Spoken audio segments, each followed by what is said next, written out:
Periquillo Sarniento, capítulo 4, en el que cuenta la espantosa aventura del locero y la historia del trapiento.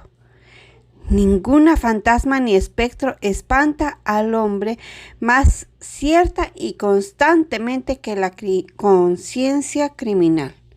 En todas partes lo acosa y amedrenta, y siempre a proporción de la gravedad del delito, por oculto que éste se halle.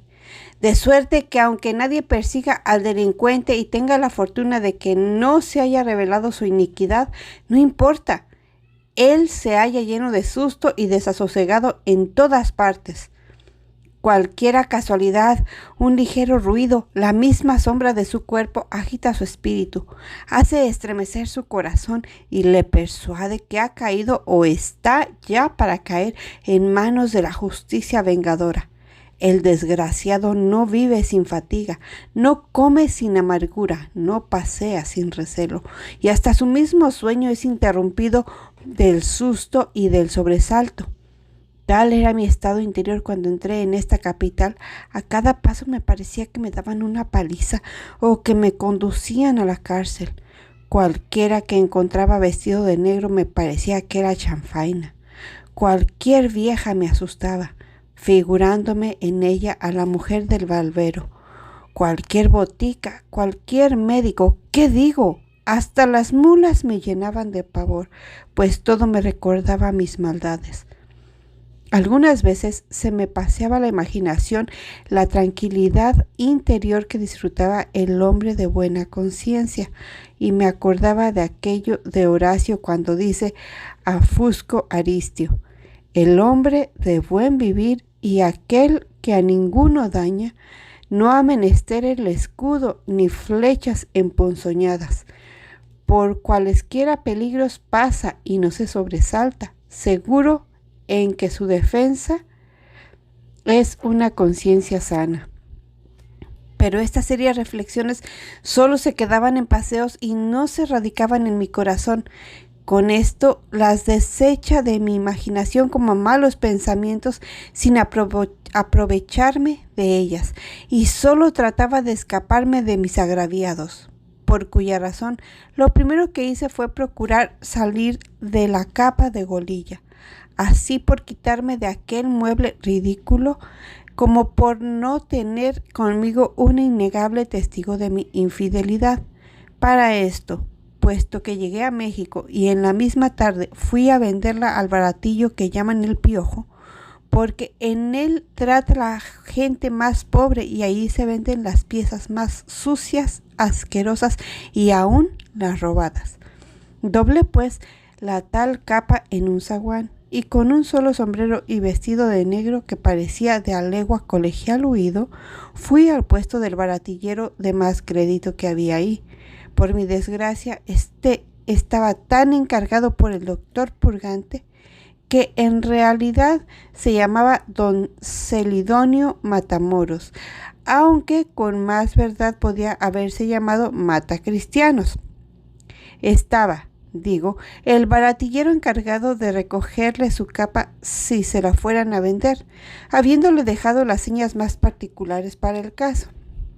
Una de ellas era un pedazo de la vuelta cosido con seda verde y un agujerito debajo del cuello recomendado con paño azul. Yo en mi vida había reparado en semejantes menudencias. Con esto fui a venderla muy frescamente, y por desgracia se acordó del encargo el baratillero, y lo primero con que tropezaron sus ojos antes de desdoblarla fue el pedazo de la vuelta cosido con seda verde.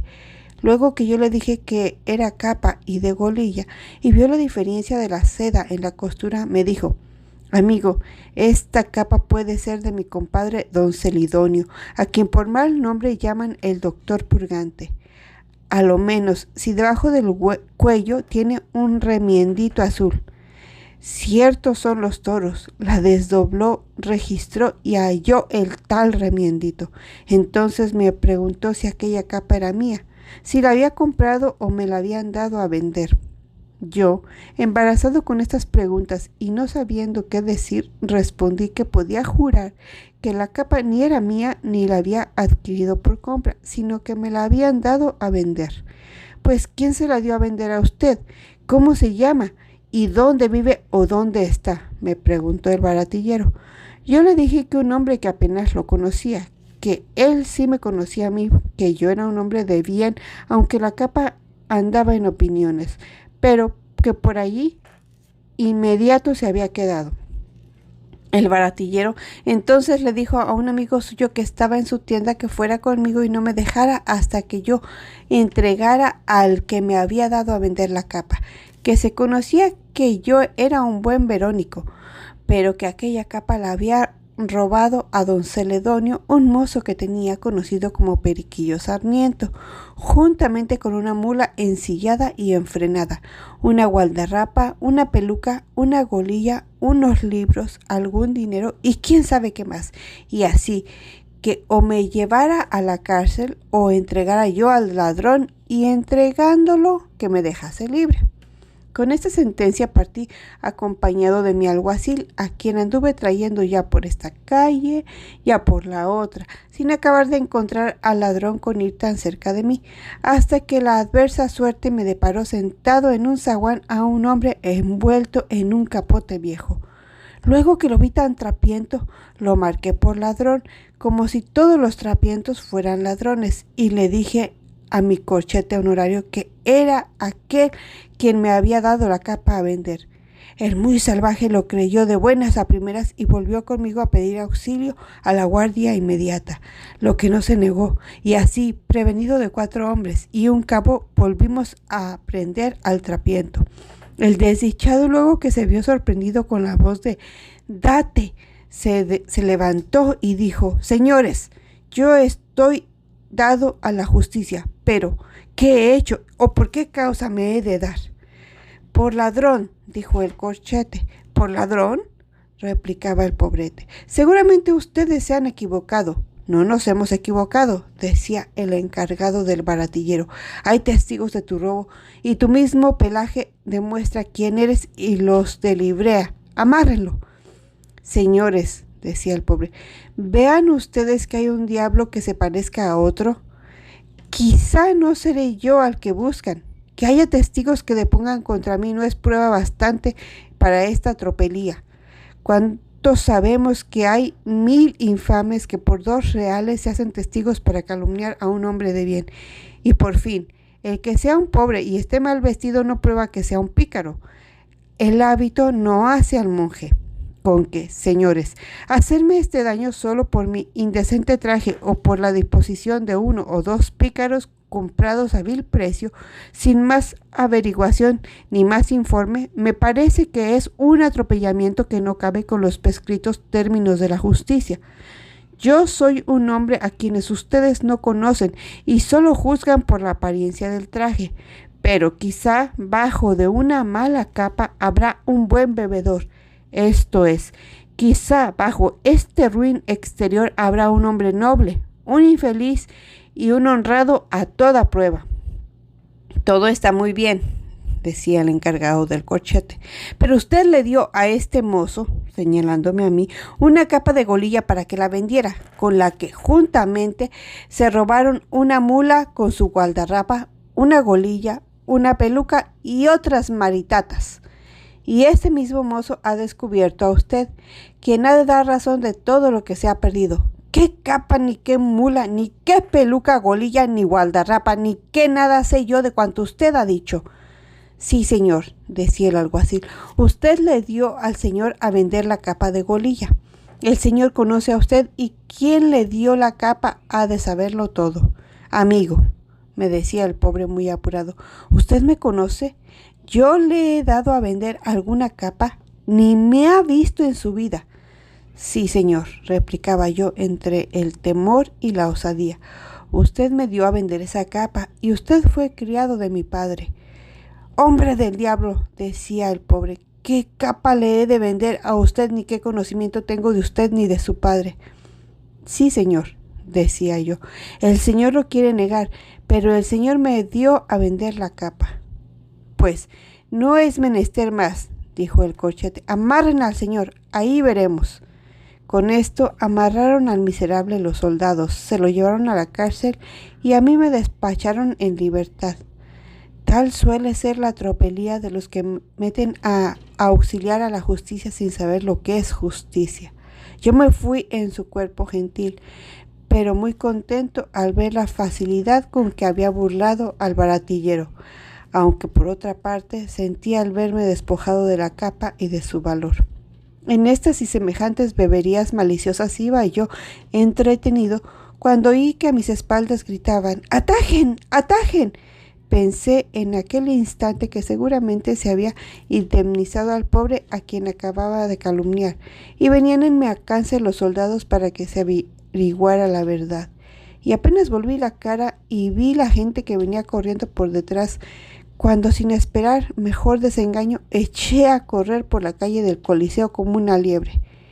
Ya he dicho que en semejantes lances era yo una pluma para ponerme en salvo, pero esa tarde iba tan ligero y aturdido que al doblar una esquina no vi a un indio lócero que iba cargado con su loza, y atropellándolo bonitamente lo tiré en el suelo boca abajo, y yo caí sobre las ollas y las cazuelas, estrellándome algunas de ellas en las narices, a cuyo tiempo pasó casi sobre de mí, y del lócero un caballo desbocado que era por el que gritaba que atajasen.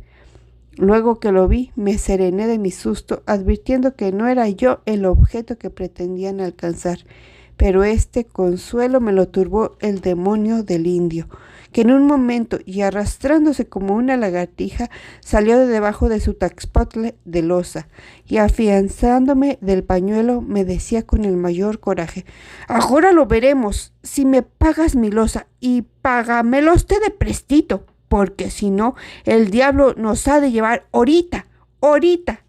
Anda, Noramala, indio macuache», le dije. «¿Qué pagar ni qué pagar? ¿Y quién me paga a mí las cortadas y el porrazo que he llevado? Yo te lo mandé a usted que los fueras atarando y los vías por donde corren como macho azorado». «El macho serás tú y la gran cochina que te parió», le dije. «Indigno maldito cuatro orejas».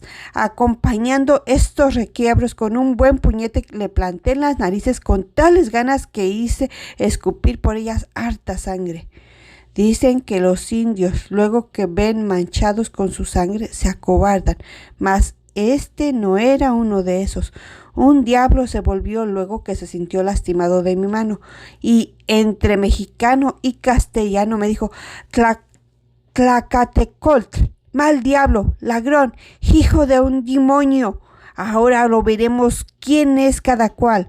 Y diciendo y haciendo me comenzó a torcer el pañuelo con tantas fuerzas que ya me ahogaba, y con la otra mano cogía ollitas y cazuelas muy aprisa y me las quebraba en la cabeza, pero me las estrellaba tan prontito y con tal cólera que si como eran ollitas vidriadas, eso es, de barro muy delgado, hubieran sido tinajas de Cuautitlán, ahí quedó en estado de no volver a resollar.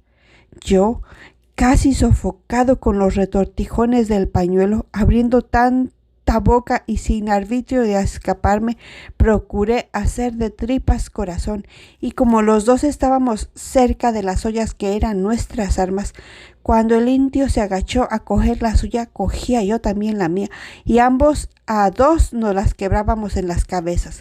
En un instante nos cercó una turba de bobos, no para defendernos ni apaciguarnos, sino para divertirse con nosotros. La multitud de los necios espectadores llamó la atención de una patrulla que casualmente pasaba por ahí, la que, haciéndose lugar con la culata de los fusiles, llegó a donde estábamos los dos invictos y temibles contendientes. A la voz de un par de cañonazos que sentimos cada uno en el lomo, nos apartamos y sosegamos. Y el sargento, informado por el indio de la mala obra que le había hecho y de que lo había provocado dándole una trompada tan furiosa y sin necesidad, me calificó reo en aquel acto, y requiriéndome sobre que pagara 4 pesos que decía el locero que valía su mercancía, dije que yo no tenía un real. Y era así, porque lo poco que me dieron por las frioleras que vendí ya lo había gastado en el camino. Pues no le hace, replicó el sargento. Páguele usted con la chupa, que bien vale la mitad, o si no, de aquí va a la cárcel. ¿Con qué? Tras de hacerle daño a este pobre y darle los de mojicones, no querer pagarle, eso no puede ser. O le da usted la chupa o va a la cárcel. Yo, que por no ir a semejante lugar le hubiera dado los calzones, me quité la chupa que estaba buena y se la di. El indio la recibió no muy a gusto, porque no sabía lo que valía. Juntó los pocos tepalcates que halló buenos y se fue. Yo, para hacer lo mismo por mi lado, busqué mi sombrero que se me había caído en la refriega, pero no lo hallé, ni lo hallará hasta el día del juicio si lo buscara, pues alguno de los malditos mirones, viéndolo tirado y a mí tan empeñado en la acción, lo recogió sin duda con ánimo de restituírmelo en 3 plazos. Mientras que me ocupé en buscar mi dicho sombrero, en preguntar por él y disimular la risa del concurso, se alejó el indio mucho trecho.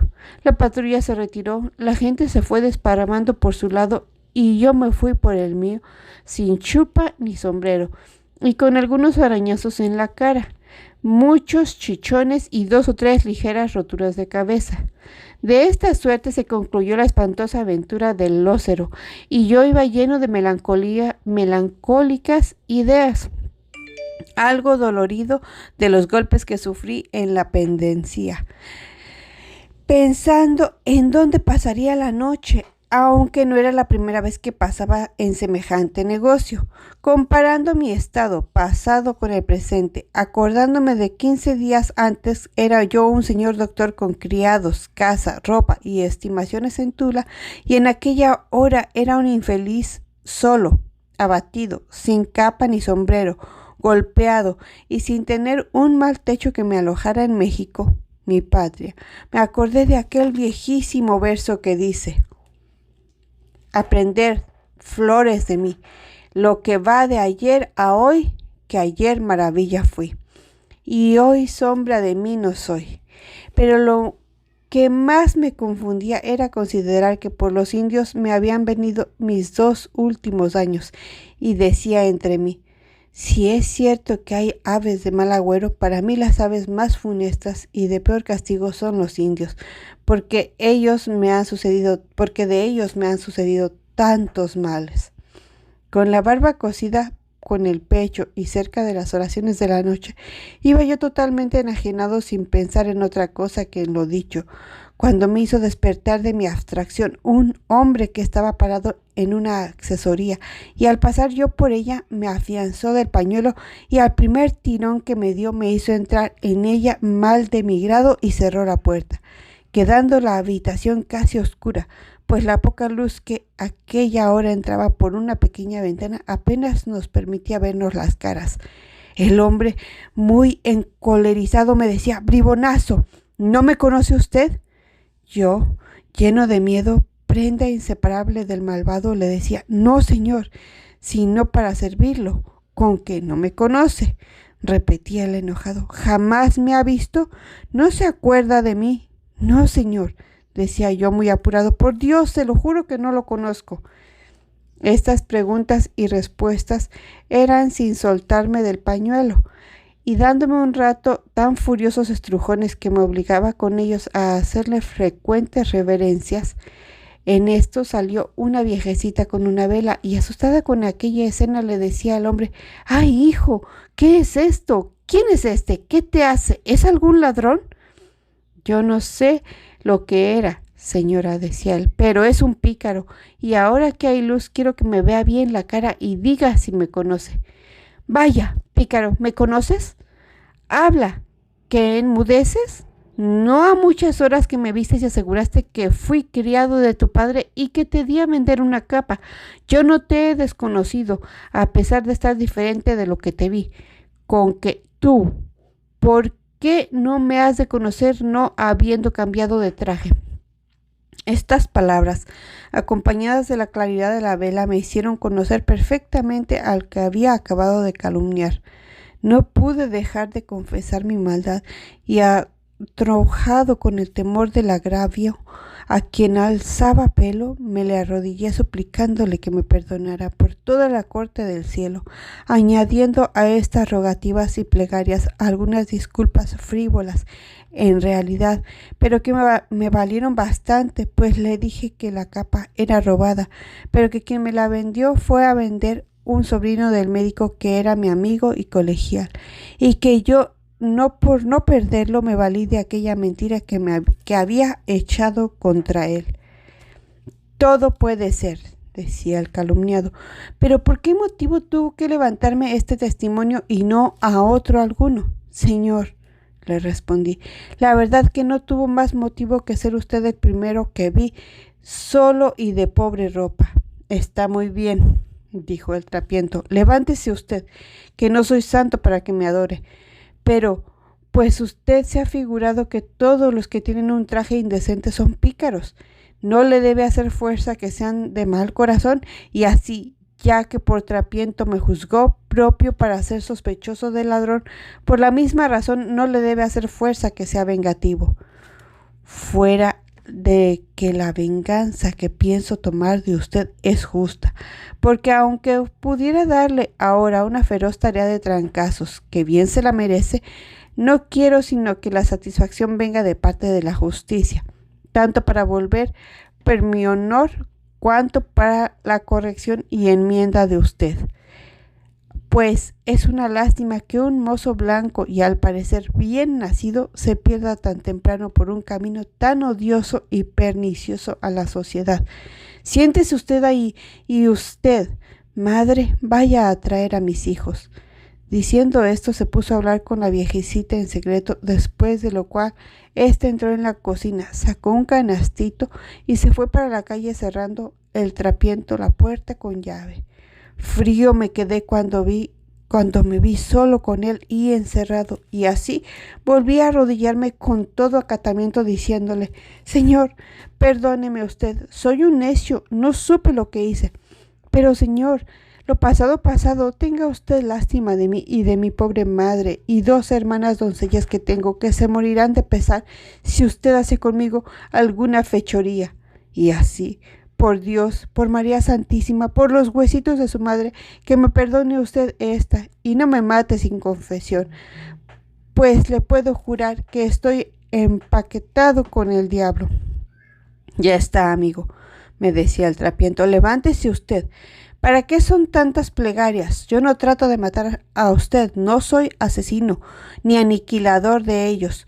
Siéntese usted que le quiero dar alguna idea de la venganza que quiero tomar del agravio que usted me ha hecho. Me senté algo tranquilizado con estas palabras, y el dicho trapiento se sentó junto a mí, y me rogó que le contara mi vida y la causa de hallarme en el estado en el que me veía. Yo le conté 2000 mentiras que él creyó de buena fe, manifestando que en esto la bondad de su carácter, y cuando yo lo advertí compadecido de mis infortunios, le supliqué, después de pedirle otra vez 1000 perdones, que me refiriera quién era y cuál era el estado de su suerte. Y el pobre hombre, sin hacerse del rogar, me contó la historia de su vida de esta manera. Para que otra vez, me decía, no se aventure usted a juzgar de los hombres por solo su exterior y sin indagar en el fondo de su carácter y conducta. Atiéndame. Si la nobleza heredara, es un bien natural de que los hombres quedan justamente vanagloriarse: yo nací noble, y de esto hay muchos testigos en México, y no solo testigos, sino aún parientes que viven en el día. Este favor le debí a la naturaleza, y a la fortuna le hubiera sido el ser rico si hubiera nacido primero que mi hermano Damián, mas sin mérito ni elección suya, nació primero que yo y fue constituido mayorazgo, quedándonos yo y mis demás hermanos atendidos a lo poco que nuestro padre nos dejó de su quinto cuando murió. De manera, perdóneme usted, señor, le interrumpí, pues, ¿qué es posible que su padre de usted lo quiso dejar pobre con sus hermanos y quizá expuesto a la indigencia solo por instituir al primogénito mayorazgo? Sí, amigo, me contestó el trapiento, así sucedió, y Así sucede a cada instante, y esta corruptela no tiene más apoyo ni más justicia que la imitación de las preocupaciones antiguas. Usted se admira, y se admira con razón, de haber practicado y tolerado este abuso en las naciones más civilizadas de la Europa. ¿Y acaso le parece que no es injusticia sino tiranía el que los padres prefieran el primogénito a sus otros hermanos, siendo todos hijos suyos igualmente? Pero más se admirara si supieran que esta corruptela, pues creo que no merece nombre de costumbre legítimamente introducida, ha sido mal vista entre los hombres sensatos y hostigada por los monarcas con muchas y duras restricciones, con el loable fin de exterminarla. En efecto, el mayorazgo, dicen, que es un derecho que tiene el primogénito más próximo de suceder en los bienes dejados, con la condición de que se conserven íntegros perpetuamente en su familia. Mas, si me fuera lícito definirlo, diría: el mayorazgo es una preferencia injustamente concedida al primogénito para que él solo herede los bienes que por iguales partes pertenecen a sus hermanos, como que tienen igual derecho. Si a alguno le pareciera dura esta definición, yo le convencería de su arreglo, siempre que no fuera mayorazgo, pues siéndolo claro es, por más convencido que se hallara su entendimiento, jamás arrancaría de su boca la confesión de la verdad. Yo, amigo, si hablo contra los mayorazgos, hablo con justicia y experiencia. Mi padre, cuando instituyó el mayorazgo en favor de su hijo primogénito, ¿acaso no pensó en otra cosa que en perpetuar el lustre de su casa sin prevenir los daños que por esto habían de sobrevenir a sus demás hijos? Porque antes de que yo llegara al infeliz estado en que usted me ve, ¿cuánto he tenido que lidiar con mi hermano para que me diese siquiera los alimentos mandados por mi padre en una cláusula de la institución? ¿Y de qué me sirvió esto? De nada, porque él tenía el dinero y la razón. Fácil es concebir que él se salía con la suya en todas las ocasiones. Hablando como buen hijo, quisiera disculpar a mi padre de los perjuicios que nos irrogó con esta injusta preferencia, pero como hombre de bien no puedo dejar de confesar que hizo mal. Ojalá que, como yo lo perdono, Dios le haya perdonado los males de que fue causa. Tal vez a mí, que hoy no hallo qué comer, me ha tocado la menor parte. 4 hermanos fuimos: Damián el mayorazgo, Antonio, Isabel y yo. Damián, ensorbecido con el dinero y lisonjeado por los malos amigos, se prostituyó a todos los vicios, siendo sus favoritos, por desgracia, el juego y la embriaguez, y hoy anda honrando los huesos de mi padre de juego en juego y de taberna en taberna, sucio, desaliñado y medio loco, atendido a una muy corta dieta que le sirve para conservar sus vicios.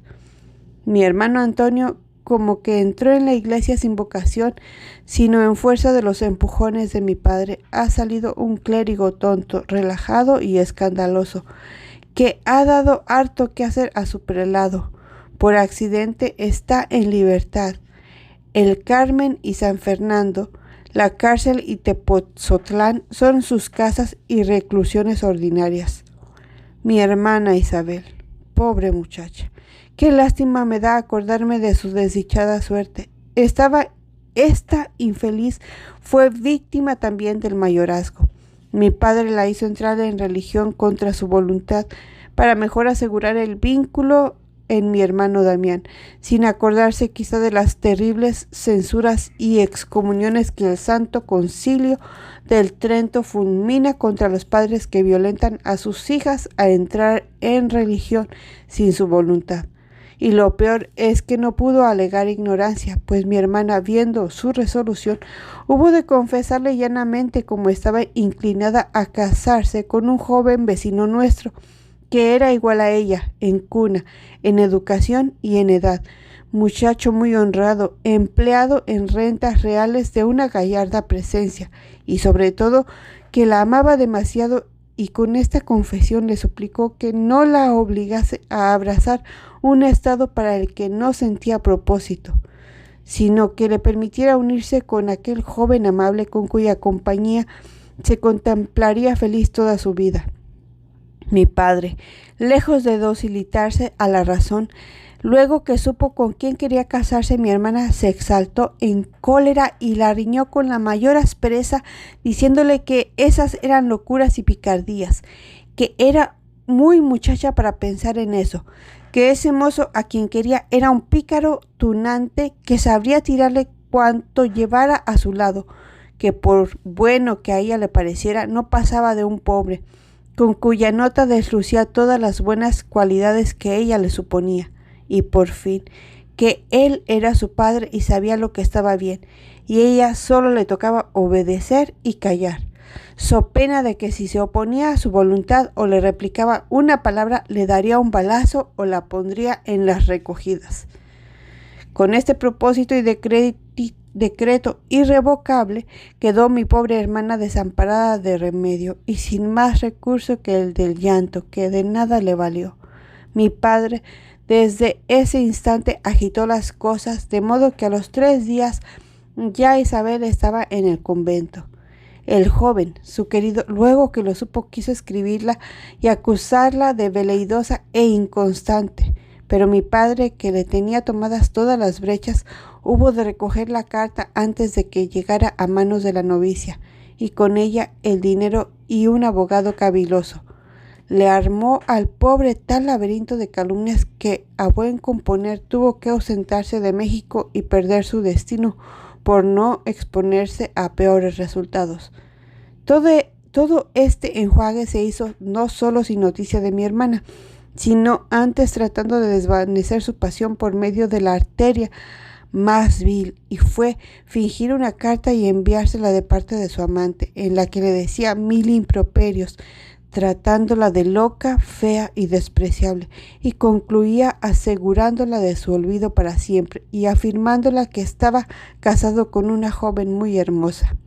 Esta carta se supuso escrita fuera de esta capital y obró no el efecto que mi padre quería, sino el que debía obrar en un corazón sensible, inocente y enamorado, que fue llenarlo de congoja, exasperado con los celos, agitarlo con la desesperación y confundirlo en el último abatimiento. A pocos meses de esta pesadumbre se cumplió el plazo del noviciado y profesó mi hermana sacrificando su libertad, no a Dios gustosamente como el orador decía en el púlpito, sino al capricho y sórdido interés de mi padre. Las muchas lágrimas que vertió la víctima infeliz al tiempo de pronunciar la fórmula de los votos persuadieron a los circuncidantes a que salían de un corazón devoto y compungido, pero mi padre y yo sabíamos la causa que las originaba. Mi padre la vio derramar con mayor frialdad y dureza, y aunque me parece, perdóneme su respetable memoria, que se complacía en oír los ayes de esta mártir de la obediencia y del temor, como se complacía el tirano Falaris al escuchar los gritos y gemidos de los miserables que encerraba en su toro atormentador, pero mi madre y yo llorábamos a su igual, y aunque nuestras lágrimas las producían el conocimiento de la pena de la desgraciada Isabel, pasaron en el concepto de los más efectos de una ternura religiosa. Se concluyó la función con las solemnidades y ceremonias acostumbradas. Nos retiramos a casa y mi hermana a su cárcel, que así llamaba a la celda cuando se explayaba conmigo en confianza.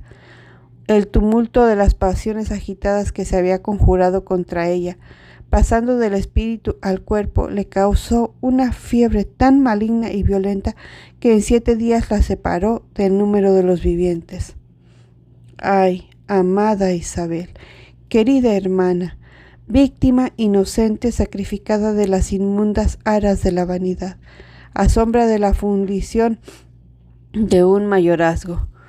Perdone tu triste sombra la imprudencia de mi padre y reciba mis tiernos y amorosos recuerdos en señal del amor con que te quise y del interés que siempre tomé en tu desdichada suerte. Y usted, amigo, disculpe estas naturales digresiones. Cuando mi padre supo su fallecimiento, recibió por mano de su confesor una carta cerrada que decía así: Padre y Señor, la muerte va a cerrar mis ojos. A usted debo el morir en lo más florido de mis años, por obediencia. No por miedo de las amenazas de usted abracé un estado para el que no era llamada de Dios. Forzadamente sacrílega ofrecí a su majestad mi corazón a los pies de los altares, pero mi corazón estaba ofrecido y consagrado de antemano con mi entera voluntad al caballero Jacobo. Cuando me prometí por suya, puse a Dios por testigo de mi verdad, y este juramento lo habría cumplido siempre y lo cumpliera en el instante de expirar, a ser posible. Mas ya son infructuosos estos deseos. Yo muero atormentada no de fiebre, sino del sentimiento de no haberme unido con el objeto que más amé en este mundo. Pero a lo menos entre el exceso de mi dolor tengo el consuelo de que muriendo cesará la penosa esclavitud a que mi padre, qué dolor, mi mismo padre me condenó sin delito. Espero que Dios se apiadara de mí y le pide use con usted su infinita misericordia, su desgraciada hija, la joven más infeliz, Isabel. Esta carta cubrió de horror y de tristeza el corazón de mi padre, así como la noche cubre de luto las bellezas de la tierra. Desde aquel día se encerró en su recámara donde estaba el retrato de mi hermana vestida de monja. Lloraba sin consuelo, besaba el lienzo y lo abrazaba a cada instante. Se negó a la conversación de sus más gratos amigos, abandonó sus atenciones domésticas, aborreció las viandas más sazonadas de su mesa. El sueño huyó de sus ojos. Toda diversión lo repugnaba. Huía de los consuelos como si fueran agravios.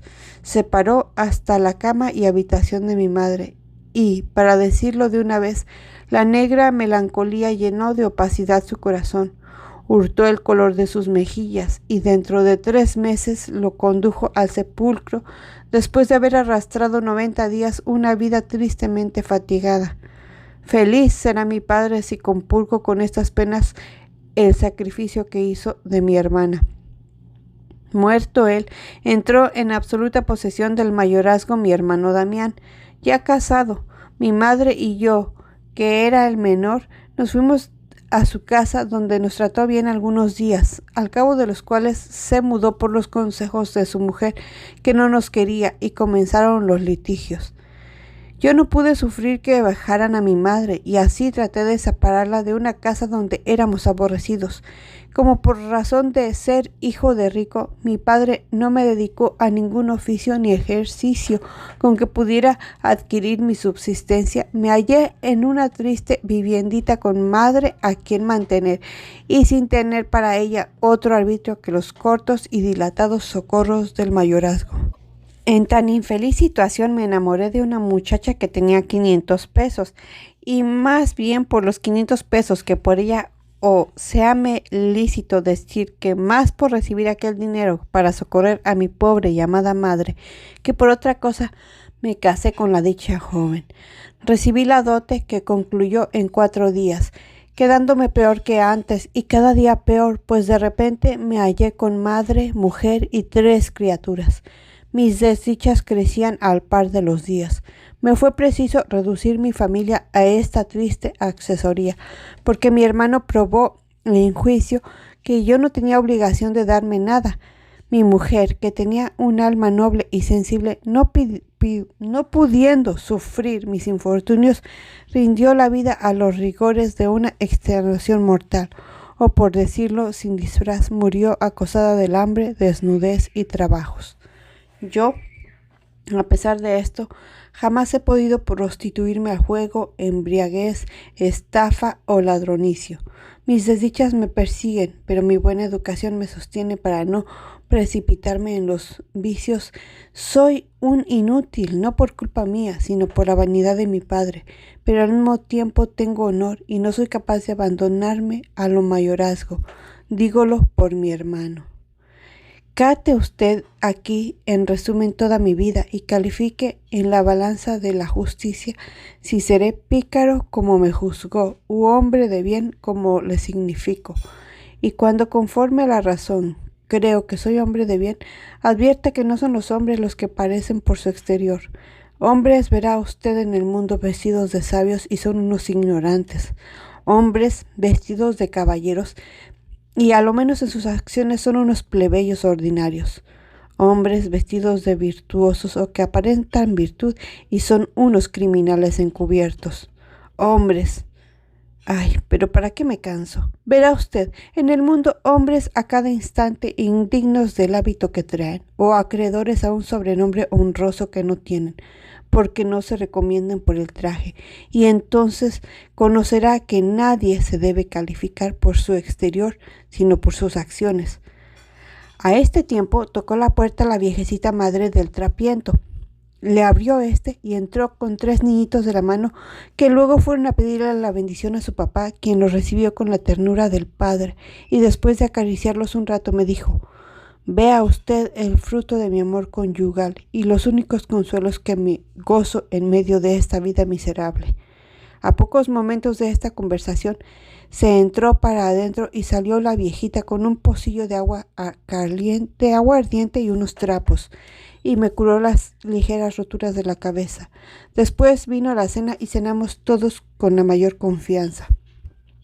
Acabada, me dieron una pobre colcha que conocí hacía falta a la familia y me acosté durmiendo con la mayor tranquilidad.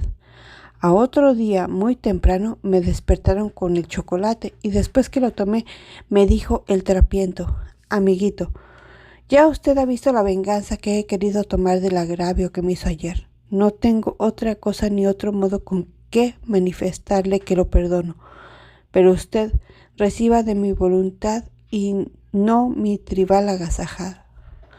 Únicamente le ruego que no pase por esta calle, pues los que han sabido que usted me calumnió de ladrón, si lo ven pasar por aquí, creerán no que el juez me conoció y fió por hombre de bien, sino que nos hemos convenido y confabulado, y esto no le está bien a mi honor. Solo esto le pido a usted y Dios lo ayude. No es menester ponderar mucho lo que me conmovería una acción tan heroica y generosa. Yo les di las más expresivas gracias, lo abracé con todas mis fuerzas para significárselas y le supliqué me dijera su nombre para saber siquiera a quién era deudor de tan caritativas acciones.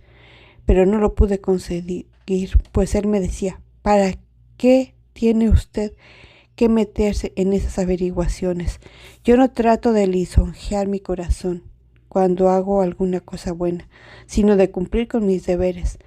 No quiero conocer a mis enemigos para vengarme de ellos, ni deseo que me conozcan los que tal vez reciben por mi medio un beneficio, porque no exijo el tributo de su gratitud, pues la beneficencia en sí misma trae el premio con la dulce interior satisfacción que deja en el espíritu del hombre. Y si esto no fuera, no hubiera habido en el mundo idólatras paganos que nos han dejado los mejores ejemplos de amor hacia sus semejantes.